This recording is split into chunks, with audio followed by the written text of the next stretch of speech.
Hello, hello, hello, everybody. I hope you're all doing well, and I hope you're all ready to start question number 19 on the 2008 Cayley contest. A box contains apples and pears. An equal number of apples and pears are rotten. 2/3 of all the apples are rotten. 3/4 of all the pears are rotten. What fraction of the total number of pieces of fruit in the box are rotten? Okay. So we want a fraction. So we need to figure out the total number. Can we figure out the total number? I don't think we can, but we could introduce a little bit of algebra to the situation. So I'm going to say something like, let A be number of apples, P be the number of pears.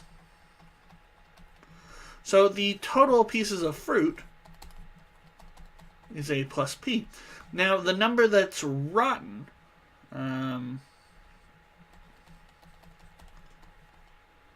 so the rotten amount is 2/3 A plus 3/4 P, right? It's 3/4? Yeah, 3/4 of all the pears are rotten. Now, so if we want the fraction, we want rotten divided by the total.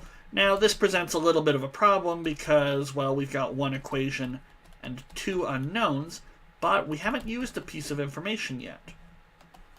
2/3 of the apples and 3/4 of the pears are rotten, but it's the same number for both of them. So, we can rearrange this and say 8A is 3 times 3, which is 9P. So, there are 8/9 as many pears as there are apples. 8/9 of the number. So we can take this and we can plug this in here. So we'll put everything in terms of A, I guess. So 3/4, but 8/9 here. And actually, I know that this is going to turn out to be 2/3 A. It has to, putting it in terms of A. But we can replace the P down here with 8/9 A as well. So 2/3 plus 2/3 is 4/3 apples. And at the end, apples will divide out and we'll get a fraction. 1 apple, or 1 times A is 9/9, just to get a common denominator. So that'll be 17/9 apples. Divide through by apples.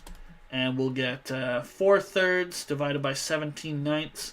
To divide fractions, we invert and multiply.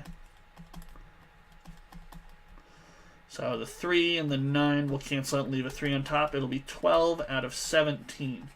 So that's so 12 out of every 17 pieces of fruit we would expect to be rotten. Okay. And there we go. 12 out of 17. That is D. And that's question 19, the penultimate question of part B. Now let's move on to the ultimate question of part B, the very last question, number 20. I'll see you for that in the next video.